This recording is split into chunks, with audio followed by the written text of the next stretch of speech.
अरे यो डुमरी के माल पुआ खाता मुकेश भैया भी उतने हमारा खातिर प्यारा बड़े, छोटू भाई भी उतने प्यारा बड़े। हाँ ये बात बाकी गाय गाय में तनी मनी कटाक्ष ना हुई आनंद ना मजा ना यही पे हम कहिला। हाँ हाँ जे बक बक बोलेला ओकरा के बकलोल कहल जाला, जे बक बक बोलेला ओकरा के बकलोल कहल जाला। आ नाक आ मुंह के बीच में फाइट लागेला ओकरे के नकबोल कहल जाला। गोल तो सब के मारेला, गोल सब के मारेला, बाकी दोनों पोल के बीच में जे मारेला ओकरे के गोल कहल जाला। तो हम हुए के सही तो कहीं भैया कहीं मारेला उधर तो कृपा सामने की बनी जेकरा के रुपया जननी उपाय निकलल आ जेकरा के भाई जननी उ कसाई निकलल। ए छोटे मामा जेकरा के कुंवार जन के प्यार करने उ साथ लइका के माई निकल। अरे सबहानी के सास बड़ी से छ लइके के मतारी बड़ी से चने हलचल की बानी का गोलू भैया के नहीं गए बेरा के अनुसार 2:30 घड़ी में बजता 2:30 बजे 2:30 बज गए तो काहे ना बेरा के अनुसार ही कुछ गीत हो। ओके ओके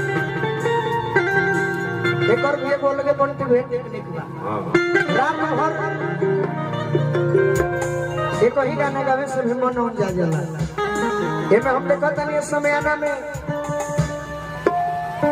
50% नौजवान बनी, 50% हमारा पिता की उम्र के बानी, तो 50% बुजुर्ग भी भरल बनी। आ गीत वही जो कान को अच्छा लगे, बेटी बहन दादा काका आज हमने के कुछ हम गा के चल जा कोनो फायदा नहीं खे। ये बिहान भइला चाय के दुकान पर चर्चा हो लगी। हां होई कुछ बड़ा निमन गोल है सही बात है। भाई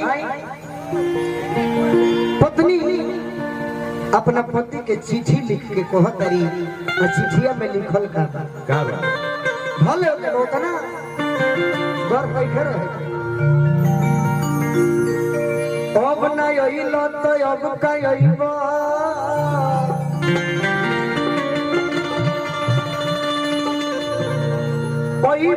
करबा तो बिगड़ला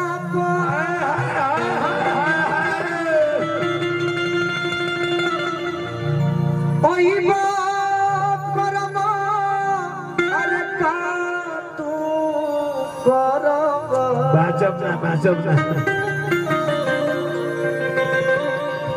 कुछ नीमक करब जरला।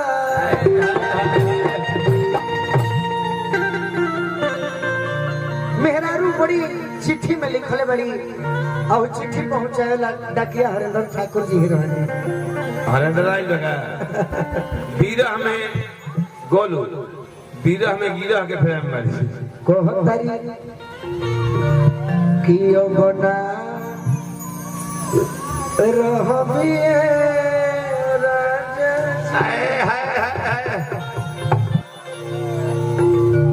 का कर हम आनंद भैया तो नहीं बन रहा है ने बैठ जाएंगे का कर हम खीरा खा के सर्दी आ जाएगा। ओ बना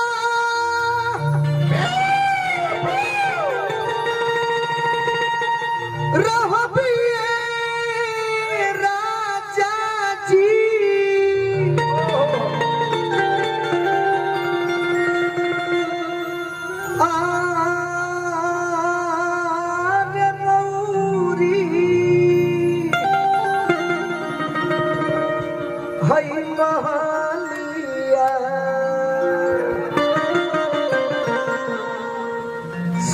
दिन के रे बोलिया नीरज भैया तार मन लाइक होता नहीं। अरे वहां के रही जसीला घिल खा रहे ओ बना रहबी